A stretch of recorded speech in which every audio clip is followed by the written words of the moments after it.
What's up, everybody? Welcome to Top 10 Character Moments. Today we're breaking down my list for the top 10 best moments of the little sea monster, Luca. Now, I'm talking about the character because I get it can be confusing since the movie is named after him. But anyway, be sure to tune in every Friday to watch my latest top 10 video.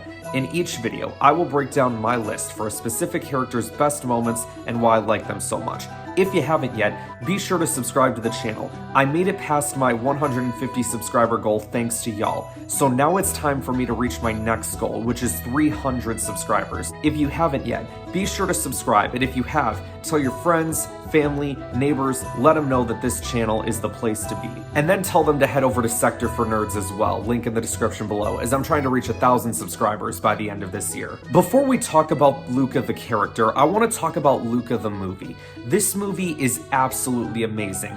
It is a damn shame that this movie never made it to theaters. Blame the pandemic, blame Disney executives for trying to push Disney Plus. Whatever the reason, it is a freaking joke that a movie this good didn't have a chance to make money in the box office. I hope if anyone that worked on this movie watches this video, know that your work is loved. If by no one else, then by me. I love this movie, and it's why I'm making a character moments video on one of the main characters. With that in mind, let's get into some honorable mentions before cracking the top 10. First up, eating pasta with his hands. Sea monsters don't use forks. Funny thing was, Luca did have a fork in his hand, but then he saw Alberto eating it with his hands and he's like, screw it. And finally, getting Julia's money back. All it took was an insult, an explanation of the insult, some laughs from the peoples, and he got the money back.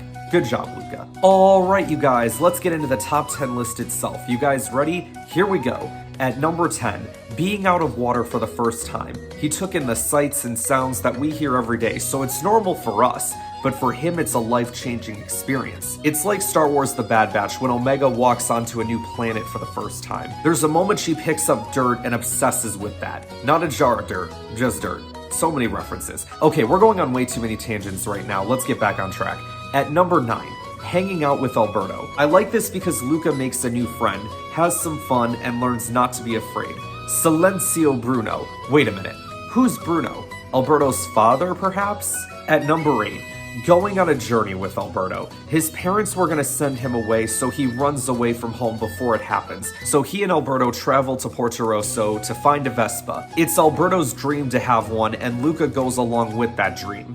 But is it truly his dream? We'll get onto that later. At number 7, training for the race. Not just any race, the Porto Rosso Cup. A race involving eating, swimming, and biking. Usually you try to have 3 team members so you have one take on each task. Luca was tasked with biking, but he's never ridden one before. To his credit, he learns how to do it. Luca proves, if not anything else, he's a quick learner. At number 6, looking through a telescope. Thanks to Julia, he learns that those dots you see in the sky aren't fish. They're stars and planets. This is a very wholesome scene in the movie, and I loved it. Speaking of wholesome scenes, at number 5, learning about Julia's school. Has anyone kept track of all the segues I've done on this channel? I'm sure most of them suck, but come on, I've got to have a few good ones in there, right?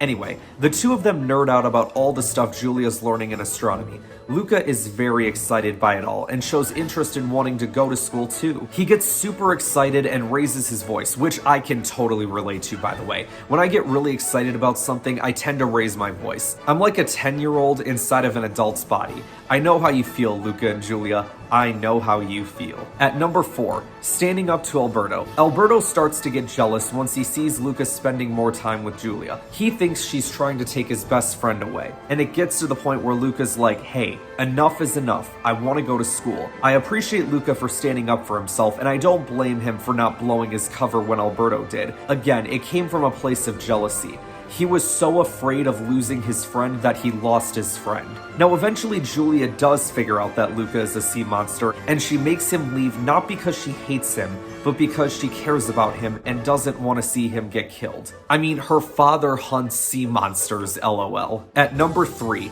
competing in the race by himself. After his falling out with his best friend, Luca decides to enter the race so he can win the prize money for he and Alberto to buy a Vespa. And to his credit, he makes it far.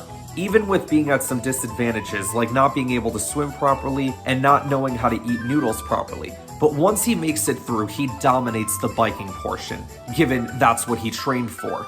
until it starts raining and he's gotta take cover. At number 2, saving Alberto / winning the race. Alberto came back to help his friend. Unfortunately, he gets exposed as a sea monster thanks to Irkalo, but Luca decides to expose himself as well and save his best friend. True friendship right there.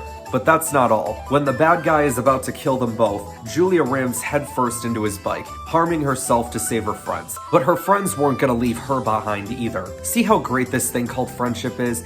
Oh, technically they won the race, so that's awesome too. And Julia's father, aka the Monster Hunter, even sticks up for them. You'll love to see it. And finally, at number 1 for my favorite Luca moment, it's saying goodbye to Alberto / going to school with Julia. This is the best but also the saddest moment in the whole movie. I have legit cried every time watching this part. I don't really have much to say, it's just they say goodbye, they're crying, I'm crying, everyone's crying. I would love a sequel to this movie. And maybe this time they can actually release it in theaters, you know? Or they could do a Disney Plus show, whatever works. So there you have it, guys. That is my list for the top 10 best Luca moments. Next week, I'll be breaking down my picks for the top 10 best moments of Jedi Master Plo Koon. Thank you all for watching, like and subscribe, and I will see you guys next week.